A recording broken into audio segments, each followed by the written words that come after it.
Merhaba canlarım. Fal Kader kanalıma hepiniz tekrar hoş geldiniz. Burada fincanın ve tabağın içinde çıkan sembolleri birlikte yorumlayacağız. Her figür bize farklı bir mesaj veriyor. Bazen aşkı, bazen haberi, bazen de kısmet ve yol enerjilerini anlatıyor. Abonelerimize özellikle çok teşekkür ediyorum.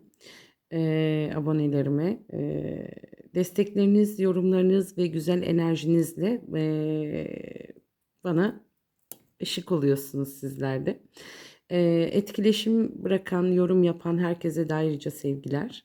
Çünkü her yorum bu yolculuğu daha da anlamlı hale getiriyor. Yeni gelen misafirlerimize de hoş geldiniz diyorum. İlk kez izliyorsanız kendinize bir niyet tutarak izleyin efendim. Çünkü abonelerim o şekilde yapıyor. Bazen küçük bir sembol bile tam da sizin hayatınıza dokunan bir mesaj taşıyabilir. Şimdi hazırsanız birlikte falımıza geçiyoruz. Bakalım.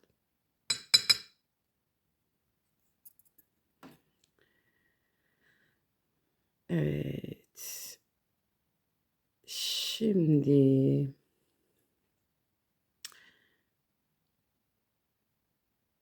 arkadaşlar burada şöyle söyleyeyim. Yük taşıyan bir karınca, büyük bir karınca bu. Bu emek ve sabır, sabrın çok güçlü olduğunu gösteriyor bana. Uzun süredir tek başına yük taşıyan, sorumluluk alan ya da sessizce mücadele eden birini temsil etti. Yorulmuş olsam bile pes etmeyen bir enerji görünmüş burada. Karınca aynı zamanda küçük küçük biriken kısmet ve kazanç anlamına gelir ki burada karıncamız çok büyümüş.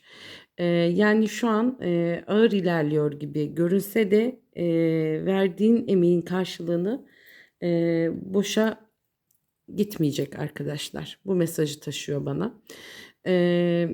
Şimdi bunu ikili ilişki olarak yorumlarsam, çaba gösteren ama duygularını çok belli etmeyen bir kişi enerjisi bu. Eee, Maddi konuda ise sabırla büyüyen bir fırsatı temsil ediyor. Özellikle karıncanın yükü büyük göründüğü için üstündeki sorumlulukların yakında hafiflemesi ve rahatlama döneminin başlaması demek arkadaşlar. Eee, Hemen onun yanında bakın, karıncanın hemen yanında burada sanki bana bir geyiği andırıyor arkadaşlar. Şöyle siz gördünüz mü, görüyor musunuz? Bakın şöyle. Eee, Büyük bir geyik bu da. Eee, Çok özel ve temiz bir enerjiyi temsil ediyor. Geyik zarafet, saflık ve iyi niyetli bir kişiyi de gösteriyor. Büyük çıkması ise bu enerjinin hayatında güçlü bir etki bırakacağını anlatıyor bana. Özellikle sakin ama dikkat çeken, gururlu ve ağırbaşlı bir kişi bu. Eee, Aşk konusunda yorumlarsam, duygularını kolay göstermeyen ama içten seven biriyle bağlantıyı temsil ediyor bana. Bu kişi kırmadan yaklaşan, koruyucu ve huzur veren bir enerji taşıyor arkadaşlar. Eee Şimdi şöyle, bazı durumlarda da bu, şanslı bir karşılaşma, temiz kısmet, manevi güçlenme, hayatında değerli bir kişinin etkisi anlamına gelir. Eğer yanında bakın aslında şu, bunları, geyin haricinde ağaç olarak yorumlarsam, eee, şöyle diyelim, ağaca da benziyor çünkü. Emm Uzak ama güçlü bir bağın yeniden hareketlenmesi arkadaşlar. Bakın, geyik artı ağaç olarak baktığımda, şöyle baktığınızda da ağaç gibi duruyor zaten. Emm, Dediğim gibi güçlü bir bağın yeniden hareketlenmesi mümkün gibi görünüyor burada.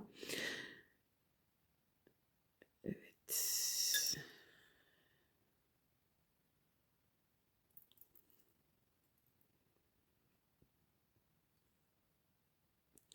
Şimdi burada sıkışıp kalmış bir söz, konuşma, bir söz enerjisi var. Görmek, uzun süredir görmediğin, söylenemeyen duygular ya da içinde tutulmuş bir konuşma arkadaşlar. Burada bir kişinin söylemek isteyip de gurur, korku ya da kararsızlık nedeniyle içine attığı şeyler görünüyor. Özellikle yarım kalan bir konuşma, açığa kavuşmamış bir durum ya da içte biriken duygular enerjisi çok baskın geldi bana. Bu boğazda düğümlenen söz gibi yorumluyorum ben bunu. Yani konuşulsa rahatlayacak ama sürekli ertelenen bir mesele var. Eğer şöyle söyleyeyim, bunun bu akabinde kelimeyi kullanmayacağım. Şimdi bunun hemen yanında e, kuş yani bu konuşmanın yakında gerçekleşme ihtimali güçleniyor. Bakın şurada bir kuşumuz var zaten. E, Kanatlarını tamamen açmış bu arada bu kuş arkadaşlar. Ve diklenmiş şöyle havaya doğru. Ee, Çok güçlü bir özgürleşme ve haber enerjisidir kuş arkadaşlar bu arada. Bu figür genelde beklenen bir haberin yolda olduğunu, durmuş enerjilerin artık hareketlenmeye başlayacağını gösteriyor. Kuşun yükseliyor gibi görünmesi yani diklenmiş gibi görünmesi önünde sıkıntının hafiflemesi ve ferahlama dönemine girmen anlamına geliyor. Ee, ikili ilişkilerde baktığımda özlem duyan biri yeniden yaklaşma enerjisini taşıyor. Özellikle uzak kalan yani uzak kalan birinden haber alma ihtimali güçleniyor arkadaşlar bu aşamada. Buna yaşam tarafından, günlük yaşam tarafından baktığımda ise ani gelişmeler yani özgür hissettirecek bir değişim anlamına geliyor. Kanatlarının açık olması önündeki yol açılıyor mesajını veriyor bana arkadaşlar.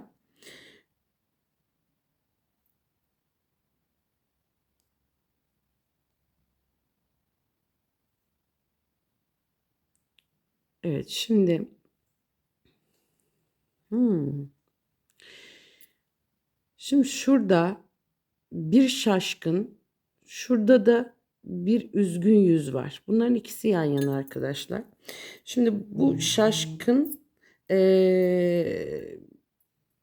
diğeri üzgün görünen iki yüz çıkması duygusal bir konuşma ya da beklenmedik gelişmenin etkisini gösteriyor bana. Şaşkın yüz yeniden öğrenilecek bir haber, e, beklenmeyen bir hareket ya da sürpriz bir durum anlamına gelir. Şaşırmak yani.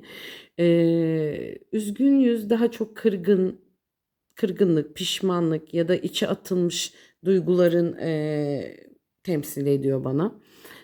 Bu iki yüzün birlikte çıktığı çoğu zaman geç kalınmış bir konuşma, duygusal bir yüzleşme, bir kişinin yaptığı bir şeyden dolayı üzülmesi, beklenmedik bir gerçeğin ortaya çıkması şeklinde yorumlayacağım bunu.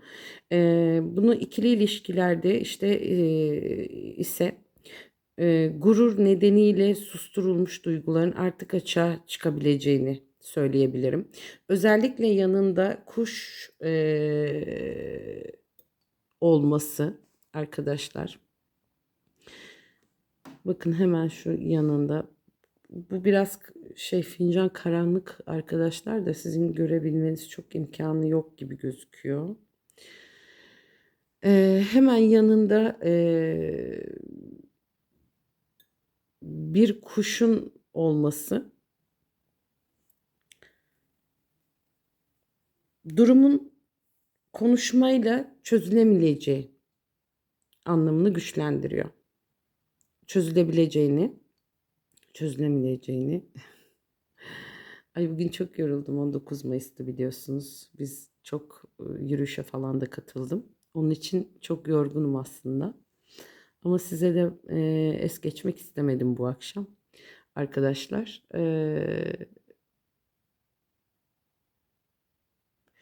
aynı zamanda bu üzgün suratın yanında şurada bir soru işareti.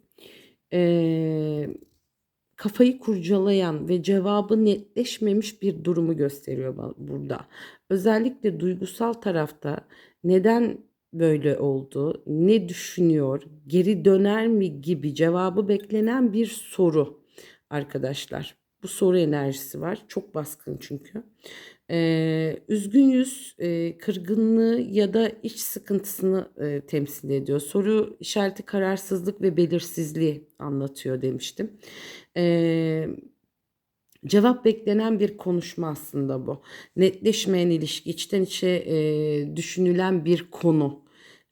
Karşı taraftan gelecek bir açıklama ihtiyacı aslında bu.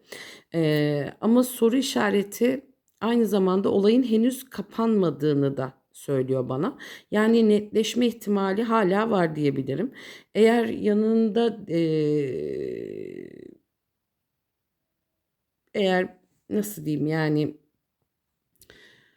yakın zamanda gelecek bir haberle kafandaki soru işaretlerinden eee, soru işaretlerinin azalması mümkün görünüyor arkadaşlar. Kurtulacaksınız yani.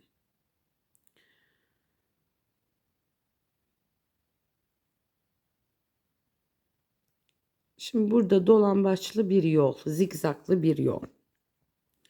Ama açık bir yol. Hedefe giden süreçte bazı karışıklıklar ve gecikmeler olsa da sonunda görünen kapanmadığı için yolun sonu eee, onun için güzel gözüküyor arkadaşlar.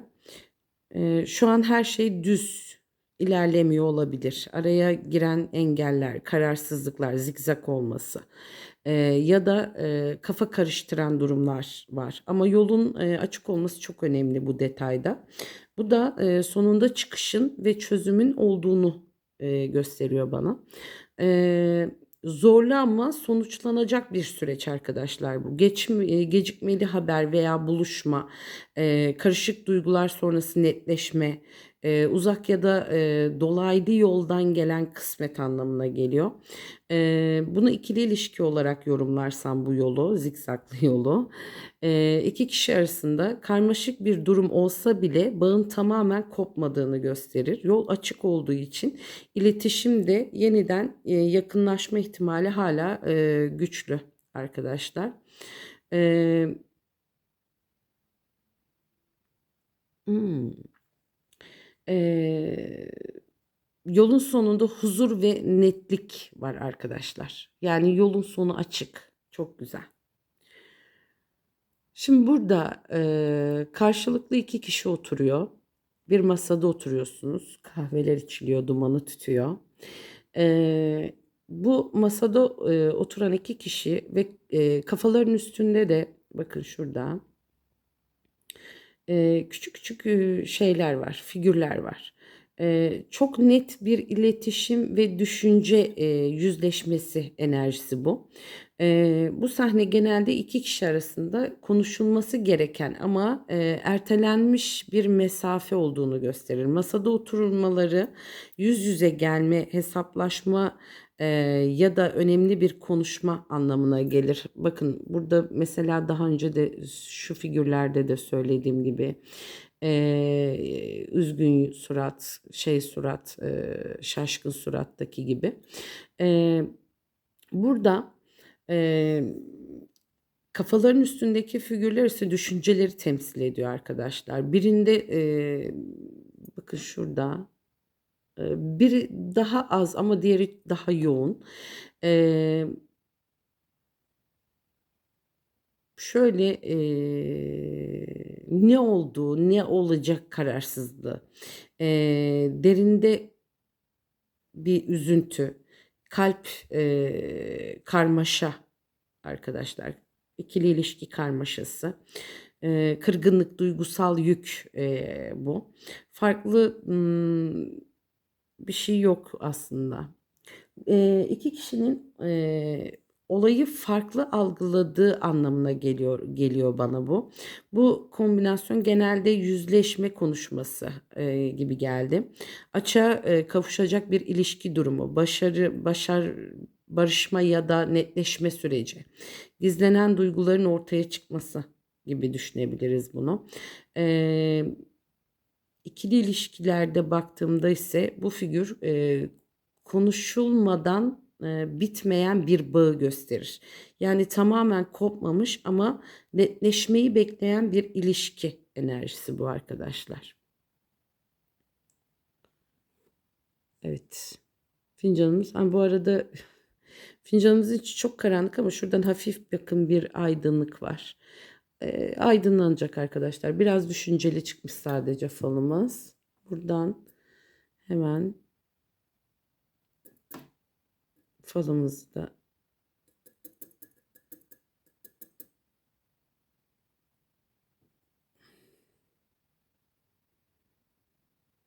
bu ne ya?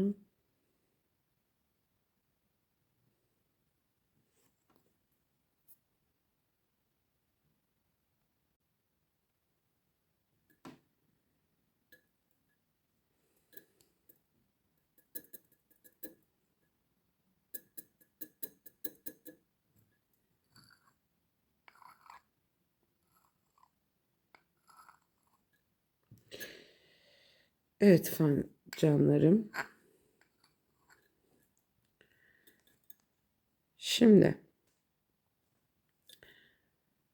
tabakta kalabalık bir ortam. Kalabalık bir ortamda sosyal hareketliliğin çok yükseldiğini gösteriyor bize. Özellikle tabakta çıkmış olması ev dışı olaylara, davetlere, konuşulacak ortamlara ve insanların seni konuşmasına işaret ediyor. Şurası. Bazen bu bir düğün, bir nişan, kutlama ya da aile toplantısı gibi de görünüyor. Olabilir bu. Siz kendinize göre yorumlayın. İş ortamı, yeni insanlar, yeni çevre de diyebilirim. Eğer iş ortamı olarak düşünürsek burada yakın iç içe bakın şöyle. Uzun zamandır görüşmediğin kişilerle yeniden bir araya gelme enerjisi. Eee,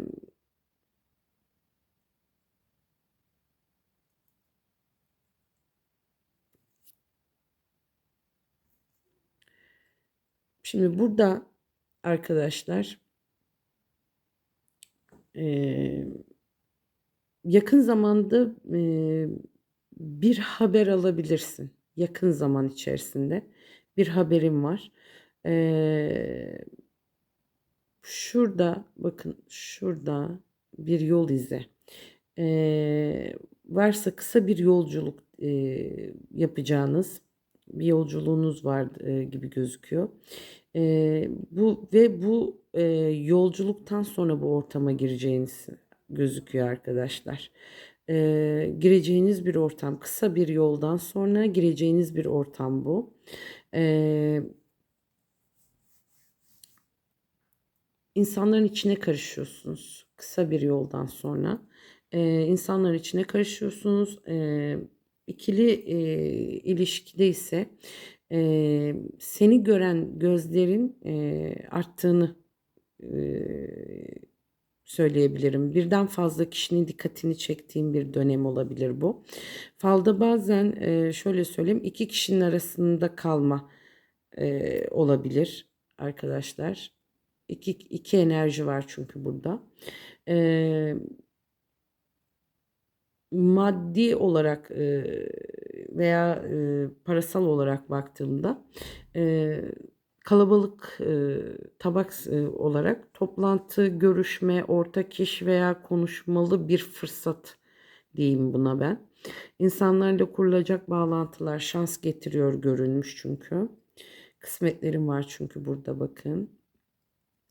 Ee, Aynı zamanda tabakta kalabalık çıktığında ev içinde duran enerji artık dışarı taşıyor da denir buna. Yani içine attığın şeyler konuşulacak, netleşecek ve hareket başlayacak diyebilirim ben buna. Şimdi burada bir korkuluk, ilginç yani. Ee, Hane dışında ama bu korkuluk arkadaşlar şurada bakın, korkuluk kolları. Bu hane dışında olduğu için, tabağın hanenin dışında olduğu için eee, kenarda ya da dış bölgede arkadaşlar bu. Seni koruyan bir enerji bu. Bu şöyle söyleyeyim. Fal dilinde bu nazar, kıskanç bakışlar, arkandan konuşan insanlar ya da seni korkutmaya çalışan bir durum karşısında korunma anlamı taşıyor korkuluk. Yani etrafında karışık insanlar olsa bile zarar tam ulaşmıyor sana. Korkuluk şöyle söyleyeyim çünkü tarlayı korur biliyorsunuz. Bu da senin emeğini, planını ya da duygularını koruyan bir set gibi yorumladım ben bunu. E, Şimdi burada uzun ve dik duruyor. Güçlü duruşu temsil ediyor bu aynı zamanda. Son zamanlarda hayır demeyi öğrenmiş olabilirsin arkadaşım. İnsanların enerjisini ayırmaya başlamışsın gibi duruyor. Ee,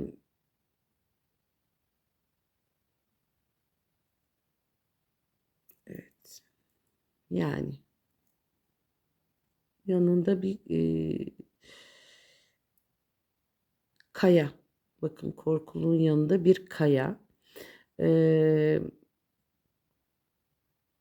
Bu da sapasağlam olarak durduğunu temsil ediyor. Bir kaya çünkü kayanın yanında duruyor bu. Senin de sağlam ve güçlü olduğunu gösteriyor.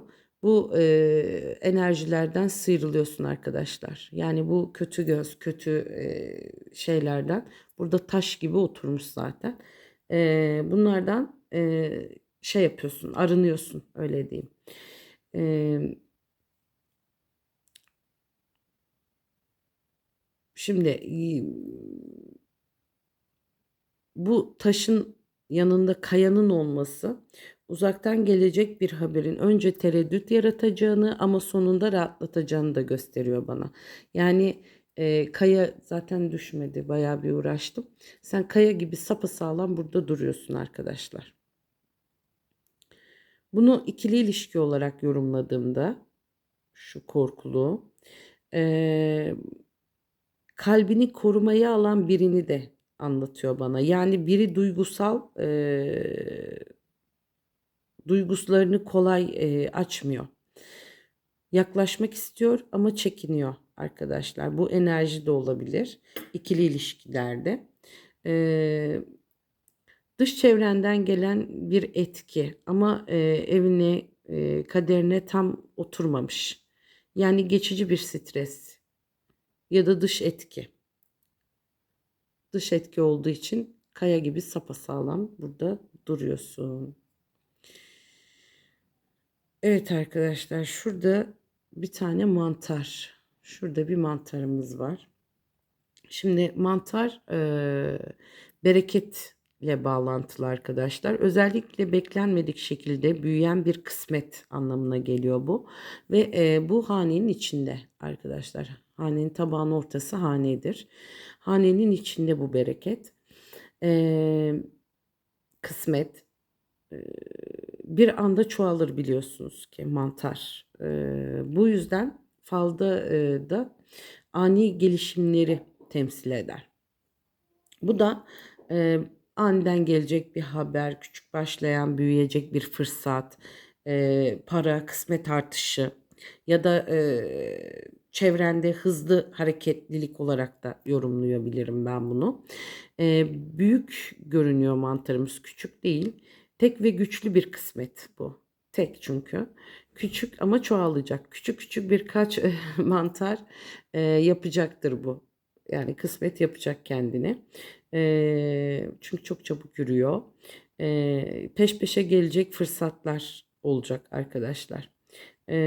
İkili ilişki olarak buna baktığımda bazen çok hızlı gelişecek bir yakınlaşmayı gösteriyor bana.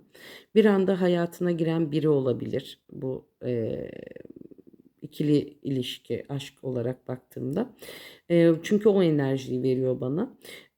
Önce sıradan görünen bir konuşma sonradan ciddileşebilir arkadaşlar. Sizin için sıradandır ama daha sonra ciddiye alabilirsiniz bu konuşmayı. Dış dünyadan tabakta çıkması, bu hanenin içinde çıkması dışarıdan hanenin içine gelecek olması anlamına geliyor bu kısmetlerin size. E,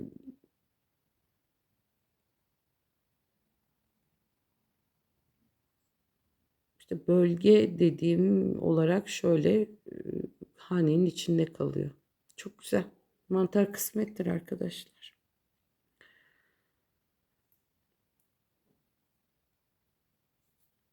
Evet.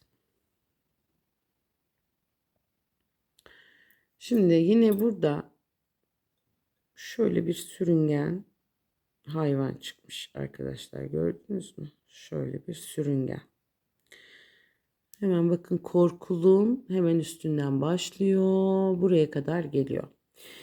Ee, Bu dikkatli yorumlamam gereken son sembol gibi geliyor bana. Çünkü gizli hareket eden enerjidir sürüngen. Ee, Bir sinsi bir insan, saklanan bir konu ya da içten içe ilerleyen bir durum gibi görünüyor. Hanenin dışından hanenin içine giriyor arkadaşlar ve tekrar dışarı çıkıyor. Bakın, dışarıdan hanenin içine girmiş ama tekrar hanenin dışına çıkmış ve kayaya doğru ilerliyor. Sizin o kuvvetli duruşunuza doğru.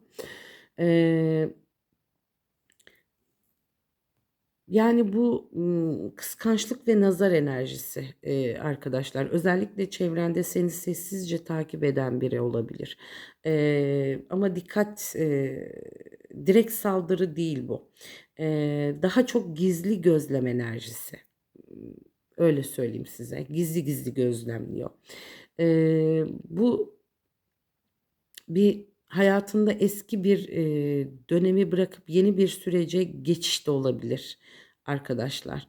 Eee, Yani eski sıkıntılardan sıyrılma da olabilir bu. Güçlü ama sabırlı bir kişiyi de anlatıyor bana aslında. Uzun süredir beklenen bir konu aniden harekete geçebilir. Hani sinsi sinsi. Bu da olabilir hayatımızda. Eee, Şimdi bu sürüngenin tabakta çıkması etkinin dış çevreden geldiğini gösteriyor. Yani aile dışı bir kişi bu. Sosyal çevre ya da iş ortamı bağlantılı olabilir. Burada bir de falda sezgiyi çok güçlendirir arkadaşlar sürüngen. İçine doğan şeylerin boş olmadığını anlarsın.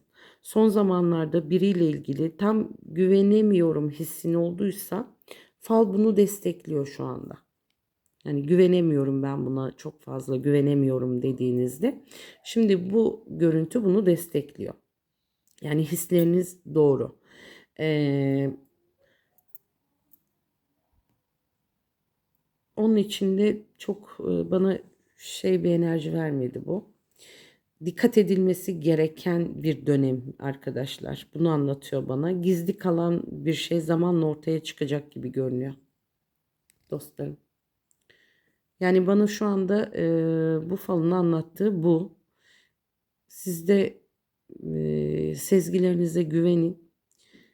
Hiçbir şekilde şey yapmayın. Yani hiç kimseye güvenmeyin. Daha doğrusu öyle söyleyeyim ben size. Hiç kimseye güvenmeyin arkadaşlar. Evet, falımız bu kadar. Bugünkü falım bu kadar. Eğer içinize dokunan, işaret olduysa o mesajı kalbinizde tutun. Yorumlarda düşüncelerinizi bırakabilirsiniz. Bir sonraki falda yeniden görüşmek üzere diyorum. Hoşça kalın diyorum. Bugün aynı zamanda 19 Mayıs'ta ama 12'yi geçti. Geçmiş 19 Mayıs Atatürk Anma ve Gençlik Bayramınız kutlu olsun efendim. Spor bayramımız. Bugün ben de yürüyüşteydim ojelerimden gördüğünüz gibi. Hepinize sağlıcakla kalın. Hoşça kalın. Kendinize iyi bakın efendim.